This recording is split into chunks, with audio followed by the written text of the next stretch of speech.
अजय जब छोटा था तो उसके पापा ने उसे खिलौने वाला रोबोट लाकर दिया था। एक दो दिन में वो उसका फेवरेट खिलौना बन गया। इस रोबोट ने ही अजय के इंटरेस्ट को साइंस एंड टेक्नोलॉजी की ओर मोड़ दिया। जब वो बड़ा हुआ तो अक्सर रोबोट वाली मूवीज देखता।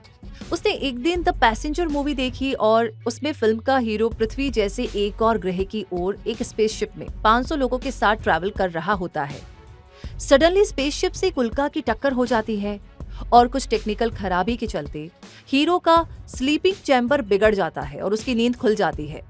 जब वो जागता है तो लगभग 1 साल अकेला रहता है और उससे बात करने के लिए स्पेसशिप पर बस एक ही कंपेनियन होता है, वो भी एक इंसानों जैसा दिखने वाला एक रोबोट जो एक बार टेंडर होता है। सो बेसिकली रोबोट हमारी इमेजिनेशन में सदियों से रहा है, एक ऐसी मशीन जो हमारे कमांड पर काम करे और हमारी चीजें आसान करे। यही रोबोट की आम परिभाषा है। आज कचरा साफ करने वाले बेसिक रोबोट से लेकर के मंगल ग्रह पर रिसर्च करने वाले स्पिरिट और अपॉर्चुनिटी नाम के मॉडर्न रोबोट्स सब हमारा काम आसान बना रहे हैं। अब तो रेस्टोरेंट्स में रोबोट्स ऑर्डर भी ले रहे हैं। आप जिस मोबाइल पर ये वीडियो देख रहे हैं उसका चिप भी किसी रोबोटिक आर्म ने ही बनाया होगा। जो कार आपके पास है उसकी मैन्युफैक्चरिंग और बिल्ट इन प्रोसेस में भी रोबोटिक्स टेक्नोलॉजी यूज हुई है।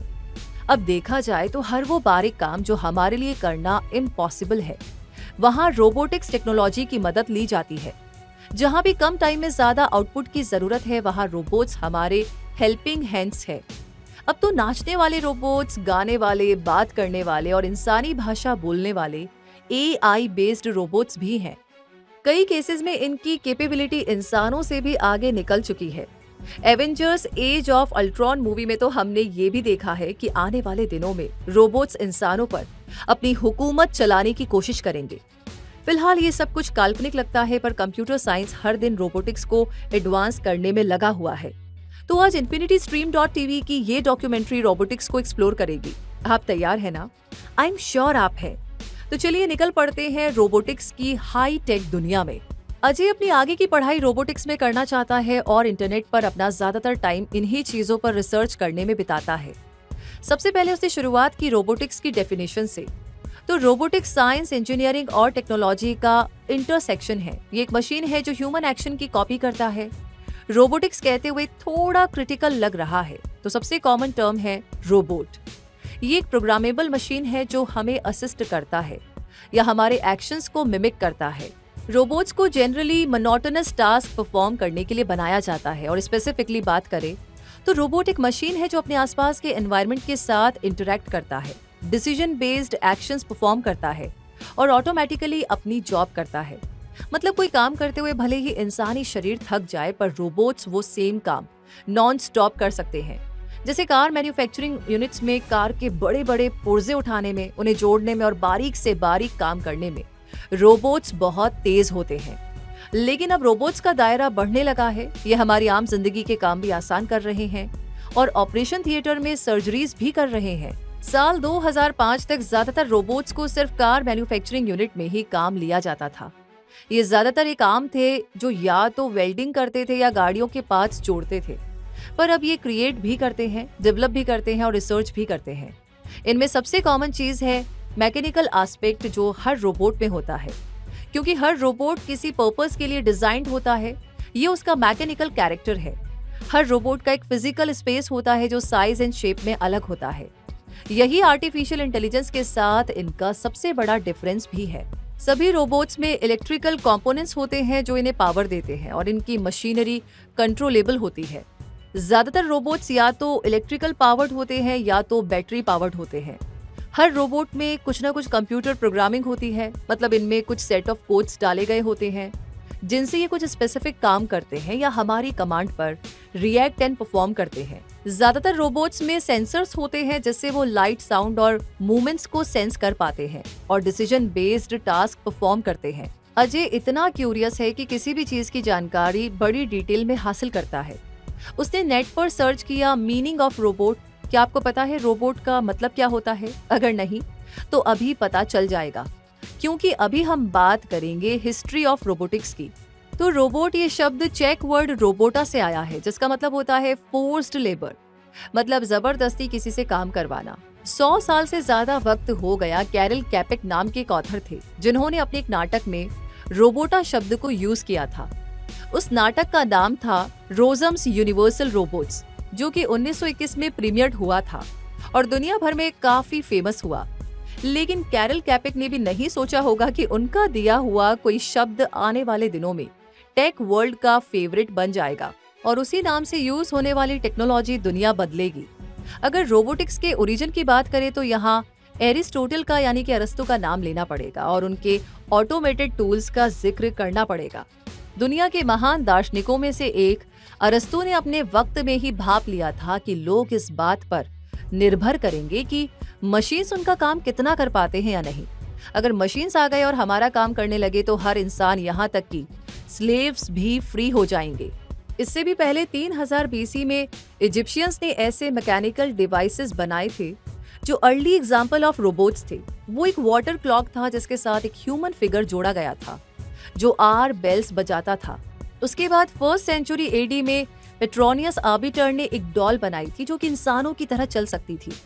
मॉडर्न ईरा में सबसे पहला रोबोट 1950 में डेवलप किया था जॉर्ज सी डेवॉल ने, जो लुइसविल, केंटकी, यूएसए के एक इन्वेंटर थे। उन्होंने पहला रोबोट इन्वेंट किया और उसका पेटेंट भी करवाया। अगले 10 सालों में वो अपने इस प्रोडक्ट को बेचने की कोशिश भी करने लगे पर नाकाम रहे। लेट 1960s में बिजनेसमैन और इंजीनियर जोसेफ एंगल बर्गर ने डेवॉल के बनाए रोबोट पेटेंट को खरीद लिया और उसे एक इंडस्ट्रियल रोबोट में मॉडिफाई किया और यूनिमेशन नाम से एक कंपनी बनाई और रोबोट्स की मार्केटिंग करने लगे। आगे चलकर इन्हें द फादर ऑफ रोबोटिक्स का टैग मिल गया। दुनिया का पहला इंडस्ट्रियल रोबोट था यूनिमेट, जिसे जनरल मोटर्स ने अपनी फैक्ट्री में लगाया था, जो हैवी मेटल पीसेस को उठाता था। 1958 में यानी 1958 में स्टैनफोर्ड रिसर्च इंस्टीट्यूट के चार्ल्स रोजेन ने एक रिसर्च टीम बनाई और शेकी नाम से एक रोबोट डेवलप किया। यूनिमेट के मुकाबले शेकी बहुत एडवांस था। शेकी एक कमरे में घूम सकता था और आसपास की चीजों को ऑब्जर्व कर सकता था। तो अजय को रोबोटिक्स की हिस्ट्री तो पता चल चुकी है, अब वो एक्साइटेड है रोबोटिक्स की थ्योरी को समझने के लिए। चलिए हम भी जरा इसे समझते हैं। साइंस फिक्शन से लेकर के रोबोट्स इंसानी जिंदगी का हिस्सा बन चुके हैं। मुझे याद है मैंने अपनी जिंदगी में पहला रोबोट वही देखा था जो मेले में 1 रुपए का कॉइन डालने पर हमारा वजन बताता था। आज के रोबोट्स लाखों गुना एडवांस्ड है। अभी भी रोबोट्स ह्यूमन इंटेलिजेंस से कोसों दूर है, पर इंजीनियरिंग के एरिया में वो हमारी लाइफ में घुल मिल चुके हैं। साल 2010 से अब तक सिर्फ यूएसए में ही लाखों रोबोट्स फैक्ट्री फ्लोर्स पर काम कर रहे हैं। टीवी पर या मूवीज में हम जैसे रोबोट्स को देखते हैं, हमेशा वैसा नहीं होता, क्योंकि रियलिटी में रोबोट्स सभी शेप्स एंड साइज में आते हैं। माइनिंग सेक्टर में यूज होने वाले रोबोट्स खिलौने वाली गाड़ी की तरह होते हैं, जिन पर कैमरा और लाइट लगे होते हैं। ये इंस्पेक्शन के काम लिए जाते हैं। मेडिकल सेक्टर में सर्जन्स की गाइडेंस में रोबोटिक्स आर्म बहुत माइनर सर्जरीज करते हैं। रोबोट्स का एक्शन पीआईडी कंट्रोल से होता है। पीआईडी का मतलब है प्रोपोर्शनल इंटीग्रल डेरिवेटिव। ये एक मैकेनिकल कॉन्सेप्ट है जो एडवांस्ड रोबोट्स में सॉफ्टवेयर से कंट्रोल होता है। सपोज अजय एक रेस्टोरेंट में गया जहां उसने देखा कि वेटर्स के बदले रोबोट्स लगे हुए हैं जो ऑर्डर लेते हैं और कस्टमर को खाना भी सर्व करते हैं। अब अजय ने अपना ऑर्डर दिया, थोड़ी देर में एक रोबोट अजय का ऑर्डर लेकर आया। अब ये रोबोट्स एक स्पेसिफिक स्पीड पर चलते हैं। रोबोट हमेशा एक आइडियल एनवायरनमेंट में काम नहीं करते हैं। कभी ये हार्ड सरफेस पर होते हैं तो कभी पथरीली जगह पर होते हैं। अब मंगल ग्रह पर जाने वाले रोबोट्स को रेगिस्तान की नर्म रेत पर भी चलना होता है और तूफानी हवाएं भी झेलनी पड़ती है। इन सब से अल्टीमेटली उनकी स्पीड पर अफेक्ट पड़ता है। तो ऐसे में रोबोट को अपने मोटर की स्पीड बढ़ानी और घटानी पड़ती है। रोबोट के स्पीड सेंसर से रोबोट की स्पीड को अगर देखा जाए तो एक्चुअल स्पीड और डिजायर्ड स्पीड मिलती है। अब एक्चुअल स्पीड और डिजायर्ड स्पीड के बीच जो गैप या डिफरेंस होता है उसे कहते हैं प्रोपोर्शनल वैल्यू। ये गैप जितना ज्यादा होगा रोबोट को उतनी ही मेहनत करनी पड़ेगी। अब कैलकुलेट करते हैं इंटीग्रल वैल्यू। ये किसी स्पेसिफिक टाइम में सम ऑफ एरर होता है। अब जैसे अगर रोबोट किसी हिल एरिया में क्लाइंब कर रहा है तो एक्चुअल स्पीड की वैल्यू जितनी ज्यादा होगी रोबोट को उतना ज्यादा एफर्ट लगाना पड़ेगा। मतलब रोबोट स्लो स्पीड से मूव कर रहा है। इससे पता चलता है कि प्रोपोर्शनल कंट्रोल कम पड़ रहा है और ज्यादा से ज्यादा एफर्ट्स डालना होगा। यहाँ से निकलता है इंटीग्रल वैल्यू। अब जरा डेरिवेटिव वैल्यू भी देख लेते हैं। ये डिजायर्ड स्पीड और एक्चुअल स्पीड के बीच चेंज ऑफ रेट होता है। मतलब रोबोट की डिजायर्ड स्पीड और एक्चुअल स्पीड में कितनी जल्दी बदलाव आता है उसे ही डेरिवेटिव वैल्यू कहते हैं। इसी तरह पीआईडी वैल्यू को मर्ज करके एक रोबोट के कंट्रोल सिस्टम को एक्यूरेसी दी जाती है। पीआईडी कंट्रोलर्स हर कहीं पर होते हैं, ऑटोमेटिक कार से लेकर के ड्रोन कैमरा तक, जो कि अपना रोटेशन स्पीड खुद मैनेज करते हैं। इसके अलावा वैसे रोबोट्स भी पीआईडी कंट्रोल पर ही काम कर रहे हैं, जिनके नीचे बैलेंस करने के लिए बॉल लगे होते हैं। लेकिन एडवांस्ड होते रोबोट्स को एक परफेक्ट मूवमेंट देना कोई आसान काम नहीं है। आज भले ही रोबोट्स इंसानों की तरह चलने लगे हैं, कुछ तो बैक फ्लिप भी लगा देते हैं, पर शुरुआती दौर में रोबोट्स ऐसे गिरते थे जैसे छोटे बच्चे चलना सीखते हुए गिरते हैं। सोचिए, अगर मंगल ग्रह पर कोई रोबोट उल्टा होकर गिर गया तो कौन जाएगा उसे उठाने। इसलिए आज के रोबोट्स की जान बन रहा है एआई यानी आर्टिफिशियल इंटेलिजेंस। अगर अजय एक्चुअली में रोबोटिक्स में अपना करियर बनाना चाहता है तो उसे एआई में भी एक्सपर्ट बनना पड़ेगा। कैसे? आइए जानते हैं। रोबोटिक्स और एआई दोनों अलग अलग कॉन्सेप्ट है, लेकिन दोनों को एक साथ काम करना पड़ता है। रोबोटिक्स शरीर है तो एआई उसकी आत्मा है, लेकिन हर बार दोनों का साथ होना जरूरी नहीं है। जैसे कि एक स्पेस प्रॉब और एक सेल्फ ड्राइविंग कार दोनों रोबोट्स हैं और इनमें अलग अलग लेवल की एआई मौजूद है। लेकिन फेसबुक पर आपको फ्रेंड सजेस्ट करना या ओटीटी पर मूवीज एंड शोज का प्लेलिस्ट रेकमेंड करने वाला एआई है, पर रोबोट नहीं। अजय के घर पर एक वैक्यूम क्लीनर है, काम वाली बाई आती है और उससे सफाई करती है। अगर अजय उसे एक रोबोट में कन्वर्ट करना चाहे तो उसे वैक्यूम क्लीनर को साइज में छोटा बनाना होगा, उसमें एक सेल्फ ड्राइविंग मोटर लगानी पड़ेगी, घर का फ्लोर प्लान अपलोड करना पड़ेगा और उसे बैटरी पावर देना पड़ेगा। तो ये वैक्यूम क्लीनर रोबोट की श्रेणी में आ जाएगा। लेकिन क्या हो कि अजय के घर वाले आए दिन घर के फर्नीचर, बेड, चेयर्स इधर उधर मूव करते रहे। ऐसे में एग्जिस्टेड फ्लोर प्लान काम नहीं करेगा। तब उस रोबोट में बिल्ट इन सेंसर्स लगाने पड़ेंगे ताकि रोबोट खुद ही फ्लोर प्लान लर्न करे। तब ये सीखेगा कि घर के किस कोने में कितनी मेहनत करनी है। ये बिस्तर के नीचे भी खुद ही घुस कर के सफाई करेगा। डॉक्यूमेंट्री की शुरुआत में मैंने द पैसेंजर्स मूवी का एग्जाम्पल दिया था, उसमें भी ऐसे छोटे छोटे सफाई करने वाले रोबोट्स दिखाए गए हैं। तो यही है एक रोबोट का अडेप्टिव बिहेवियर, जो एनवायरनमेंट के हिसाब से सीखता है और खुद को एडजस्ट करता है। यही है मशीन लर्निंग, जहां रोबोट खुद ही सीखता है और इम्प्रूव करता है। और तब फाइनली ये बनेगा आर्टिफिशियल इंटेलिजेंस रोबोट, जो इंसानों की तरह अपनी समझ से टास्क परफॉर्म करेगा। लेकिन क्या हो कि इस वैक्यूम क्लीनर को कार वॉश करने के लिए कहा जाए? ये नहीं कर पाएगा। मतलब ना ही ये उसके लिए बना है, ना ही उसमें कार वॉश करने वाले कमांड्स डाले गए हैं और ना ही कार वॉश वाले इक्विपमेंट। इसलिए रोबोट्स को एडवांस बनाने के लिए आर्टिफिशियल इंटेलिजेंस पर हमारी डिपेंडेंसी बहुत ज्यादा है।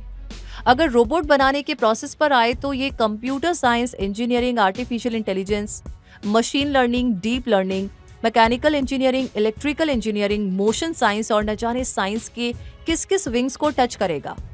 तो किसी रोबोट को चांद पर भेजना हो या आपके लिए कॉफी सर्व करवाना हो, उसे बनाना भी पड़ेगा और चीजों को पकड़ना, उठाना या उतारना भी सीखना होगा। इसे समझने के लिए रोबोटिक्स के 3 कोर प्रॉब्लम्स को भी समझना होगा। ये है लोकलाइजेशन, मैनिपुलेशन और प्लानिंग। लोकलाइजेशन का मतलब होता है अपनी जरूरत के हिसाब से कोई टास्क परफॉर्म करवाना। वो किचन से खाना लाना हो सकता है या कार वॉश करना भी हो सकता है। अब आपका रोबोट आपकी पसंद का काम करे, उसके लिए जरूरत है प्लानिंग की।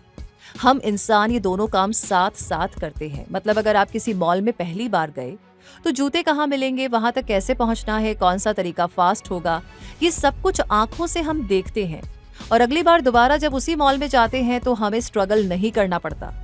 रोबोट्स में लगे कैमरे से उन्हें मिलती है स्टीरियोस्कोपिक विजन, जिससे रोबोट को समझ में आता है कि कोई चीज उससे कितनी दूरी पर है। अब जब रोबोट को सब दिखने लगता है तो वो आसपास की चीजों का इमेज बना लेते हैं और उसे मूवमेंट करने में आसानी होने लगती है। सेल्फ ड्राइविंग कार्स भी इसी तरह से रिएक्ट करते हैं। बहुत से रोबोट्स में आरजीबी कैमरा लगा होता है, जिससे कलर पिक्चर मिलता है। साथ ही बहुत से रोबोट्स में इंफ्रारेड फैसिलिटी होती है। जब वो ऑब्जेक्ट से टकराकर वापस रोबोट तक आती है तो रोबोट सही कैलकुलेट कर पाता है। सपोज आपके ऑफिस में एक रोबोट है, आपने उसे एक ग्लास पानी लाने को कहा। यहाँ उसे पता होना चाहिए कि दरवाजा खुला है या बंद। अगर खुला है तो क्या करना है और बंद है तो क्या करना है। अब किचन के 2 दरवाजे हैं, किस दरवाजे से जाना है ये भी उसे डिसाइड करना आना चाहिए। हो सकता है पहला दरवाजा बंद हो, वहां कोई खड़ा हो।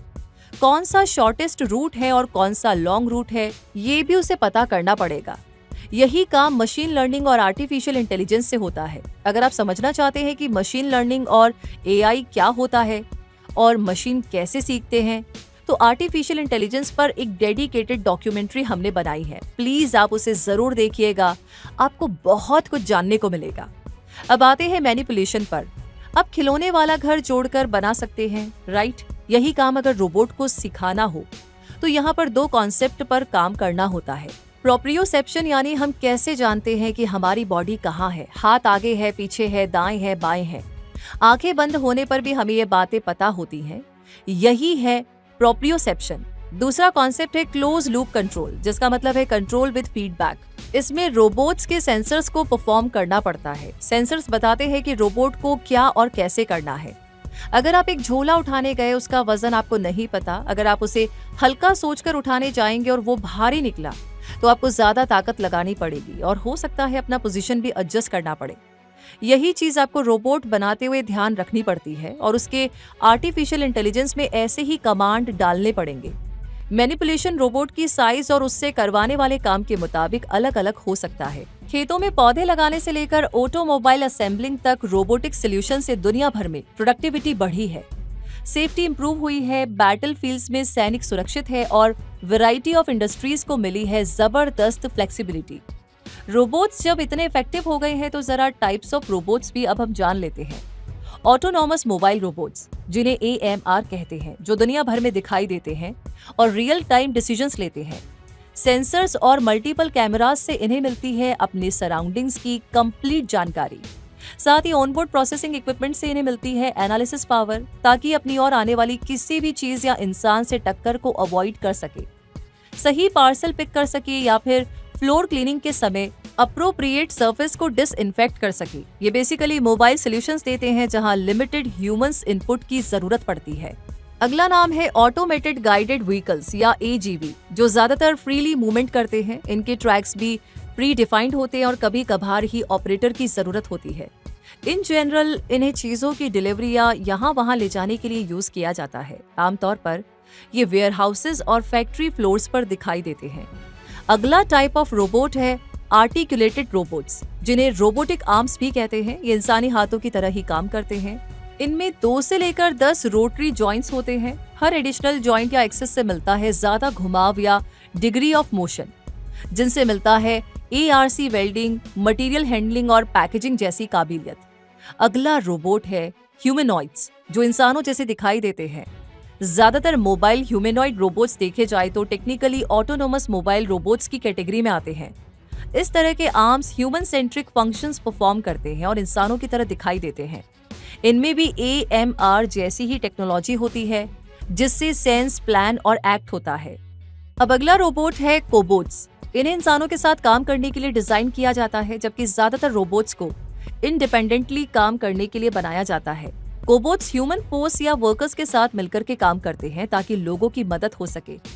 इनसे वैसे काम करवाए जाते हैं जो मैनुअल होते हैं, जिनमें रिस्क फैक्टर ज्यादा होता है और ये day to day work flow को मेंटेन करते हैं। और आखिर में आते हैं हाइब्रिड्स। इन्हें हाइब्रिड सॉल्यूशंस के लिए बनाया जाता है, जो ज्यादा कॉम्प्लेक्स टास्क परफॉर्म करते हैं। ये अलग अलग रोबोट्स का कॉम्बिनेशन होते हैं, जैसे कि एक AMR रोबोट के साथ रोबोटिक आर्म जोड़ देने पर ये वेयर हाउसेज में सामान हैंडल कर सकते हैं। अब जरा अक्रॉस द इंडस्ट्रीज रोबोट्स कहाँ यूज हो रहे हैं, ये भी पता कर लेते हैं। बिजनेस हाउसेज से लेकर के गवर्नमेंट एजेंसीज तक हर कहीं रोबोटिक्स का इस्तेमाल हो रहा है। अभी जो 5 तरह के रोबोट्स हमने जाने, ये सभी प्रोडक्टिविटी बढ़ाने के लिए और ह्यूमन बर्डन को कम करने के लिए इस्तेमाल होते हैं, ताकि हम इंसान अपना दिमाग ज्यादा क्रिटिकल चीजों पर फोकस कर सके। सबसे पहले है मैन्युफैक्चरिंग इंडस्ट्री, जहां पर रोबोट्स का बोलबाला है। इन्हें मैन्युफैक्चरिंग यूनिट्स में, कार फैक्ट्रीज में, कंप्यूटर चिप्स बनाने में, वेल्डिंग करने में, चीजों को उठाने में, पैकेजिंग और लेबलिंग में फोर फ्रंट पर रखा जाता है। AMR, AGV, आर्टिकुलेटेड रोबोट्स और कोबोट्स, ये सभी फैक्ट्री फ्लोर्स और वेयर हाउसेज में डिप्लॉयड रहते हैं। इनसे बढ़ती है एफिशिएंसी और इंश्योर होती है वर्कर्स की सेफ्टी। असेंबली लाइन से लेकर के वेयर हाउस सिक्योरिटी तक रोबोट्स इंसानों की जगह ले चुके हैं। रोबोट्स की मौजूदगी से अब खेती-बाड़ी भी मॉडर्न और एडवांस्ड हो गई है। यहाँ भी AMR रोबोट्स किसानों के हेल्पिंग हैंड्स बन रहे हैं, जो हार्वेस्टिंग भी कर रहे हैं, पके फल पहचान लेते हैं और बड़ी ही सफाई से फसल को चुनते भी हैं। बिना उन्हें नुकसान पहुंचाए। खेतों में कीटनाशक छिड़कने वाले ड्रोन्स भी रोबोट्स की कैटेगरी में आते हैं, जो कुछ ही घंटों में कई 100 एकड़ जमीन में पेस्टिसाइड्स डाल देते हैं और इनमें लगे कैमरास खराब फसल को भी पहचान लेते हैं और कीटनाशक वहीं डालते हैं जहां पर जरूरत पड़ती है। इससे पैसों की भी बचत होती है। हेल्थ केयर सेक्टर में रोबोटिक्स आम सर्जरीज और ऑपरेशंस कर रहे हैं, हॉस्पिटल्स में आए लोगों को असिस्ट कर रहे हैं, सफाई और सिक्योरिटी देख रहे हैं और रिहेबिलिटेशन सेंटर्स में मेडिकल प्रोफेशनल्स की मदद भी कर रहे हैं। कोविड के दौरान इन्फेक्टेड चीजों के संपर्क में आने से इंसानों को खतरा था, इसलिए दुनिया भर में इन्हें हैंडल करने के लिए रोबोट्स इस्तेमाल हुए। AI इनेबल्ड रोबोट्स बड़े बड़े हॉस्पिटल्स में मेडिसिन आइडेंटिफायर सॉफ्टवेयर के इस्तेमाल से बहुत जल्दी दवाइयों की पहचान कर लेते हैं, जिनसे मेडिसिन डिस्ट्रीब्यूशन का काम आसान हो जाता है। रोबोटिक्स की मदद से लॉजिस्टिक्स और शिपिंग कंपनीज अपने वेयरहाउसेस में चीजों को अच्छे से मैनेज कर पाते हैं और ये ज्यादातर ऑटोमेटेड गाइडेड व्हीकल्स और ऑटोनॉमस मोबाइल रोबोट्स होते हैं, जो कि फैक्ट्री फ्लोर्स पर एक्यूरेसी बढ़ाते हैं। साल 2021 से लॉजिस्टिक्स रोबोट्स का market 18% compound annual growth rate से आगे बढ़ रहा है। साथ ही 2019 से 2021 के बीच लॉजिस्टिक्स रोबोट्स के लगभग 4,85,000 यूनिट्स बिके थे। अगली इंडस्ट्री आती है रिटेल एंड हॉस्पिटैलिटी, जहां पर कस्टमर्स के स्वागत में, इन्वेंट्री प्रोसेस में, क्लीनिंग टास्क में, लगेज हैंडलिंग और पार्किंग असिस्टेंस में भी रोबोट्स दिखाई दे रहे हैं। रिटेल स्टोर्स और बड़े बड़े शॉपिंग मॉल्स में सामान की निगरानी से लेकर चीजों की इन्वेंट्री मैनेज करने के लिए वॉलमार्ट में लगे ऑटोनॉमस शेल्फ स्कैनर्स सब रोबोट्स हैं। ये रोबोट्स पूरे प्रेमाइसेस में घूमते घूमते स्कैन करते हैं कि कौन सा रैक खाली है, कहाँ चीजें आउट ऑफ स्टॉक जा रही हैं और कहाँ पर चीजें बिखरी हुई हैं। अजय जैसे ढेर सारे बच्चे और स्टूडेंट्स हैं जिन्हें रोबोटिक्स एक फैसिनेटिंग एरिया लगता है। अगर बात करें करियर की, तो साइंस में बहुत तेज दिमाग चाहिए, तभी यहाँ ब्राइट फ्यूचर बन सकता है, क्योंकि रोबोटिक्स साइंस और इंजीनियरिंग का एक इंटरडिसिप्लिनरी ब्रांच है जो mechanical engineering, electronics engineering, computer science और AI का मेल है। अब अगर कोई चाहे कि वो एक मॉडर्न रोबोट बनाए तो उसके लिए रोबोटिक्स इंजीनियरिंग की डिग्री चाहिए। इंडिया में अगर कोई कैंडिडेट रोबोटिक्स इंजीनियर बनना चाहे तो उसके लिए जो क्राइटेरियाज हैं वो है, सबसे पहले तो स्टूडेंट को क्लास 12th साइंस में कंप्लीट करनी पड़ेगी, वो भी मैथ लेकर। उसके बाद BTech, BE in robotics, mechatronics engineering जैसी बैचलर डिग्री लेनी पड़ेगी। आगे चलकर आप MTech इन रोबोटिक्स भी कर सकते हैं और PhD करके स्पेशलाइजेशन भी हासिल कर सकते हैं। रोबोटिक्स में आगे बढ़ने के लिए कैंडिडेट के पास Python, engineering design, human machine interface, computer aided drafting and design, critical thinking, research and development abilities और ऑटोमेशन की नॉलेज होनी चाहिए। अगर करियर अपॉर्चुनिटीज को हम देखें तो ये सारी पढ़ाई और स्किल्स हासिल करने से automation engineer, automation engineering manager, autonomous vehicle design engineer, design engineer, engineering manager, engineering vice president, factory automation engineer, research engineer, robotic systems engineer, robotics and systems lead जैसी पोस्ट पर काम किया जा सकता है। रोबोटिक्स की पढ़ाई कहाँ से करनी है, इसे लेकर आप कंफ्यूज है तो कुछ बेस्ट इंस्टीट्यूट्स के नाम भी सुन लीजिए। इंडियन इंस्टीट्यूट ऑफ टेक्नोलॉजी यानी IIT Kharagpur, IIT Delhi, IITM Chennai, IIT Roorkee, Birla institute of technology and science यानी BITS पिलानी और national institute of technology Tiruchirappalli. इनके अलावा भी आप अपने स्टेट में भी सर्च कर सकते हैं। इंजीनियरिंग में ग्रेजुएशन के लिए जो एंट्रेंस एग्जाम्स देने पड़ते हैं वो है JEE main, JEE advanced, graduate aptitude test in engineering या GATE, Birla institute of technology and science admission test या BIT SAT और Kerala engineering agricultural medical entrance examination या KEAM। आप अपने राज्य के स्टेट लेवल इंजीनियरिंग एग्जाम्स भी दे सकते हैं। रोबोटिक्स सिर्फ हार्डवेयर में ही नहीं, सॉफ्टवेयर में भी एग्जिस्ट करता है। इसे कहते हैं रोबोटिक प्रोसेस ऑटोमेशन या RPA, जिसे सॉफ्टवेयर रोबोटिक्स भी कहा जाता है। अगर आप किसी डेटा एंट्री वाले जॉब में है तो ज्यादा रिलेट कर पाएंगे। हो सकता है कि आपको एक स्पेसिफिक टास्क एक ही समय पर हर रोज करना पड़ता है, जैसे कि अपने बॉस को कंपनी की सेल्स रिपोर्ट भेजना। आप 10 बजे आते हैं, रिपोर्ट तैयार करते हैं और 11 बजे भेज देते हैं। हफ्ते के 6 दिन एक ही रूटीन, लेकिन रेपिटेटिवली ये काम करते करते एक दिन ऐसा आता है जब आपको वो काम बहुत बोरिंग लगता है और आप सोचते हैं कि काश कोई और आपके बदले ये काम कर देता। तो यही काम अगर एक ऑटोमेटिक सिस्टम आपके लिए परफॉर्म कर दे तो टाइम की बचत भी होगी और काम ज्यादा एफिशिएंटली होगा। यहीं से कॉन्सेप्ट आया रोबोटिक प्रोसेस ऑटोमेशन यानी RPA का। रोबोटिक प्रोसेस ऑटोमेशन में सॉफ्टवेयर यूज किया जाता है और artificial intelligence and machine learning की मदद से हाई वॉल्यूम रेपिटेटिव टास्क को कंप्लीट किया जाता है। ये वो काम होते थे जिनमें calculations, data management, maintenance of records और ट्रांजैक्शंस करना होता था। अब बहुत से लोगों में ये मिसकंसेप्शन है कि आरपीए यानी रोबोट हमारे लिए ये काम करके देगा, जिसका एक फिजिकल स्ट्रक्चर होगा और वो ह्यूमन जितना केपेबल होगा, पर ऐसा नहीं है। एक आरपीए सिस्टम इंसानों की जगह नहीं ले सकता या उन्हें रिप्लेस नहीं कर सकता या इंसानों जितना दिमागी काम नहीं कर सकता, क्योंकि इसका अपना कोई ब्रेन नहीं होता। यहाँ तक कि आरपीए सिस्टम्स इंसानों जैसी लॉजिकल या क्रिटिकल थिंकिंग भी नहीं कर पाते। अगर टेक्निकल लैंग्वेज में समझे तो रोबोटिक प्रोसेस ऑटोमेशन यानी आरपीए एक सॉफ्टवेयर टेक्नोलॉजी है जिसे बिल्ड करना आसान होता है, डिप्लॉय या इम्प्लीमेंट इजीली हो जाता है और ऐसे सॉफ्टवेयर मैनेज भी बड़ी आसानी से हो जाते हैं। इनको मेनली डिजाइन ही ऐसे किया गया रहता है ताकि ये लोगों का काम कर सके with digital system and software interactions. लेकिन रोबोटिक प्रोसेस ऑटोमेशन यानी आरपीए का एक फायदा ये है कि ये सॉफ्टवेयर रोबोट्स दिए गए इंस्ट्रक्शंस को सही से फॉलो करते हैं और ये अपना काम बिना किसी चाय या कॉफी ब्रेक लिए परफॉर्म करते हैं। तो टाइम की भी बचत होती है और मैन पावर को दूसरा कोई टास्क असाइन किया जा सकता है। साल 2020 से सही मायनों में आरपीए को बहुत बड़े स्केल पर इकोनॉमी के लगभग सभी सेगमेंट्स में अपनाया गया। इसका डेमोक्रेटाइजेशन इसलिए भी पॉसिबल हुआ क्योंकि पहले किसी सॉफ्टवेयर सर्विस को लेने के लिए कॉस्टली लाइसेंसिंग फीस चुकानी पड़ती थी, लेकिन अब सर्विस प्रोवाइडर्स से पार्टनरशिप करके आरपीए को एक सर्विस मॉडल के तौर पर क्लाइंट्स को दिया जा रहा है। इससे आरपीए टेक्नोलॉजी एक्सपैंड हुई और बड़े एंटरप्राइजेस के साथ साथ small and mid size businesses तक भी रोबोटिक प्रोसेस ऑटोमेशन तक जा पहुंचा है। यहाँ तक कि ये भी देखने को मिल रहा है कि आज की यूथ को मोनोटोनस जॉब नहीं करना है, उन्हें इंटरेस्टिंग और चैलेंजिंग टास्क पसंद आ रहा है। इसलिए आरपीए बॉट्स की हेल्प से कंपनीज बड़ी आसानी से अपना काम ऑटोमेट करवा रही हैं। 2028 तक सिर्फ यूएसए में ही रोबोटिक प्रोसेस ऑटोमेशन का मार्केट $13 बिलियन से ज्यादा हो जाएगा, क्योंकि साल 2020 से ही 32.8% कंपाउंड एनुअल ग्रोथ रेट के हिसाब से आरपीए आगे बढ़ रहा है। आरपीए को अगर और करीब से समझना है तो इसके ऊपर आपको एक इंडिपेंडेंट डॉक्यूमेंट्री मिल जाएगी, उसे जरूर से चेक कीजिएगा। चलते चलते टॉप 5 ह्यूमनॉइड रोबोट्स को देख लेते हैं जिन्होंने दुनिया भर की नजर अपनी ओर खींची है। एक ह्यूमनॉइड रोबोट इंसानी शरीर जैसा ही दिखाई देता है। जो प्रोफेशनल सर्विस रोबोट्स होते हैं, इंसानों की तरह इनकी भी आंखें और स्किन होती है। ये दिखते और चलते भी इंसानों की तरह है और वाइड रेंज ऑफ इमोशंस भी एक्सप्रेस करते हैं। इस लिस्ट में पहला नाम है नडाइन, जो कि एक एम्पैथेटिक रोबोट है। मतलब ये ग्रीटिंग्स शेयर करती है, गुड मॉर्निंग कहेंगे तो उसका जवाब देती है, आंखों से आंखें मिलाकर बात करती है और आप इससे जो बातें करेंगे वो सब कुछ याद रखती है। इसकी पर्सनैलिटी, मूड और इमोशंस इंसानों जैसे हैं। इसका चेहरा और हाथ बनाया है एक जापानीज कंपनी कोकोरो ने और इसकी क्रिएटर है प्रोफेसर नाडिया थालमन। नडाइन दिखती भी है प्रोफेसर नाडिया की तरह।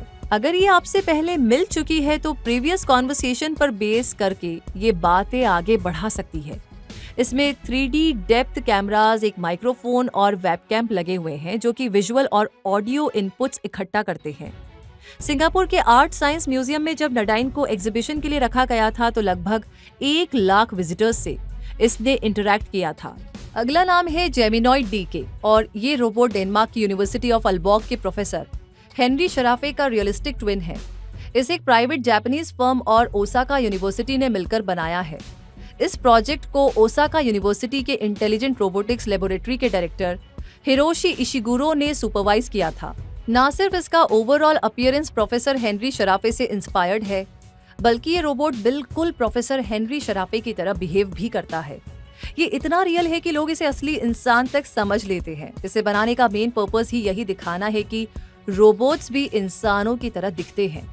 तीसरे पायदान पर है जुनको चिचिरा। ये बहुत ही रियलिस्टिक एंड्रॉइड है जिसे तोशिबा कंपनी ने बनाया है। टोक्यो के एक टूरिस्ट सेंटर में जुनको फुल टाइम नौकरी भी करती है। इसे एंड्रॉइड रोबोट आइको चिचिरा का सक्सेसर कहा जाता है, जो जापान के एक डिपार्टमेंटल स्टोर में रिसेप्शनिस्ट थी। पहले तो ये कुछ स्क्रिप्टेड और प्री सेट स्पीच ही दोहराती थी। बाद में साल 2017 में इसे स्पीच रिकॉग्निशन कैपेबिलिटीज दे दी गई ताकि ये टूरिस्ट के सवालों पर रिस्पॉन्ड कर सके। हमारी अगली रोबोट भी एक लड़की है जिसका नाम है जिया जिया। जिया जिया एक चाइनीज ह्यूमनॉइड रोबोट है। इसे दुनिया भर में अपनी रियलिस्टिक लुक से लोगों का ध्यान खींचा। इसे university of science and technology की रिसर्च टीम ने बनाया था। जिया जिया ऐसी बारीक ह्यूमन एक्सप्रेशंस देती है कि देखने वाले दंग रह जाते हैं।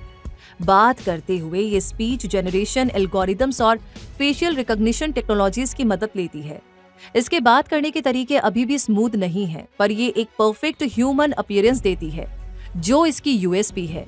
इस लिस्ट में सबसे फेमस नाम है सोफिया। इसे अब तक का मोस्ट एडवांस्ड ह्यूमनॉइड रोबोट कहा जाता है। 2016 में इसे हांगकांग की कंपनी हैंसन रोबोटिक्स ने बनाया था। ये हॉलीवुड एक्ट्रेस ऑड्रे हेपबर्न जैसी दिखती है। इसे एक नर्सिंग होम में ओल्ड एज कंपेनियन रखने के लिए बनाया गया था। इसे लेकर कंट्रोवर्सी भी हुई थी। ये इंसानों की तरह खुद के लिए एक रोबोट बेबी भी चाहती है। साल 2016 में ही जब सीएनबीसी ने सोफिया का इंटरव्यू लिया था तो जर्नलिस्ट के पूछने पर क्या तुम इंसानों को मिटा दोगी, सोफिया ने कहा था okay I will destroy humans, और ये कहकर वो हल्का सा मुस्कुराई भी थी। एआई और मशीन लर्निंग जैसे जैसे एडवांस होते जा रहे हैं, रोबोटिक्स टेक्नोलॉजी और रोबोट्स भी उतने ही बेहतर बन रहे हैं। उम्मीद है कि इनका होना इंसानों के लिए खतरा नहीं बनेगा, पर गारंटी के साथ ये कहना मुश्किल होगा। फिलहाल रोबोट्स इंसानों के कंट्रोल में हैं, पर कब तक है ये बहुत बड़ा सवाल है। उम्मीद है infinitystream.tv की इस डॉक्यूमेंट्री से रोबोटिक्स के बारे में आपको काफी कुछ सीखने को मिला है। आपका सपोर्ट ही हमारा मोटिवेशन है, तो बने रहिए infinitystream.tv पर। रूबी आपसे मिलेगी बहुत जल्दी ही। फिलहाल के लिए धन्यवाद।